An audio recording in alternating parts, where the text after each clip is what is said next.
টমেটোর পকোড়া বানানোর জন্য প্রথমে আমি টমেটোগুলোকে একটু গোল গোল আর মোটা মোটা করে কেটে নেব। এই অংশটা আমি বাদ দেব, মাঝখানটা একটুখানি কুড়িয়ে তুলে নেব।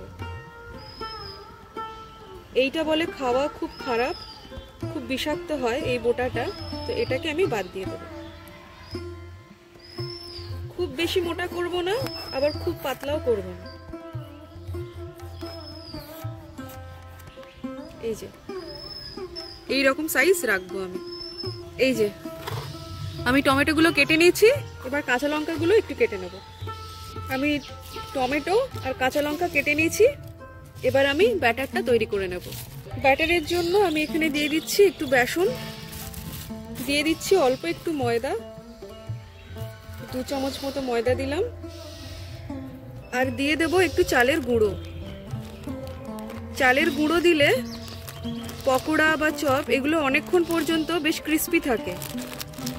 শুধু বেসন বা ময়দা দিয়ে করলে কি হয়, ঠান্ডা হয়ে যাওয়ার পর একদম নেতিয়ে যায়, নরম চামড়ার মতো হয়ে যায়। তার জন্য একটু চালের গুঁড়ো দিলে কি হয়, বেশ অনেকক্ষণ অবধি এটা কিন্তু ক্রিস্পি থাকে। স্বাদ অনুযায়ী নুন দিয়ে দিচ্ছি, একটু হলুদের গুঁড়ো, একটু জিরে গুঁড়ো দিয়ে দেবো, খুব সুন্দর গন্ধ আসে এতে, আর দিয়ে দিচ্ছি কালো জিরে। আমি দিয়ে দেবো একটু খাবার সোডা। কুচিয়ে নেওয়া কাঁচা লঙ্কাগুলো আমি এতে দিয়ে দিচ্ছি। এবার আমি এটা জল দিয়ে গুলে নেব।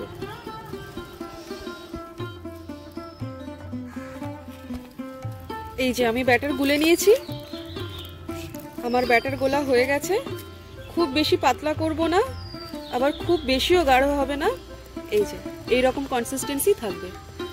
এবার আমি টমেটোর বড়াগুলোকে ভেজে নেব। কড়াই গরম হয়ে গেছে, আমি এতে তেল দিয়ে দিচ্ছি।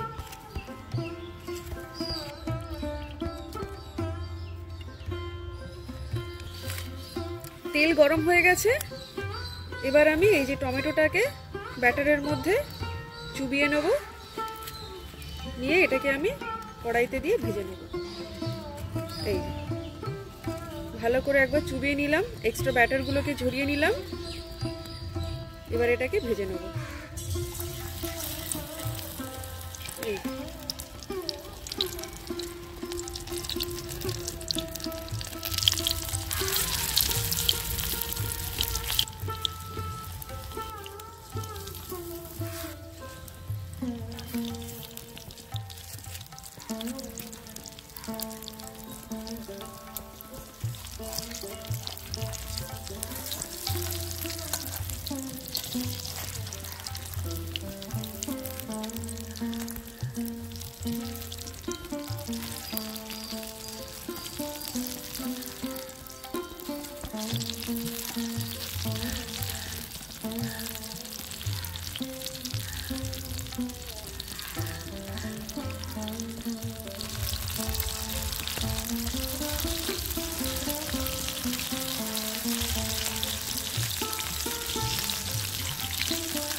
ভাজা প্রায় হয়ে গেছে, আমি এপিট ওপিট উল্টে দিয়ে এরপর তুলে নেব।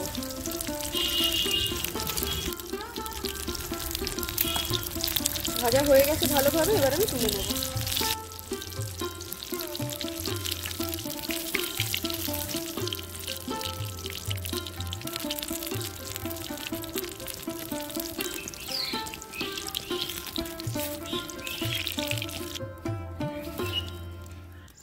এই যে আমি আরেকবার ভেজে নেব।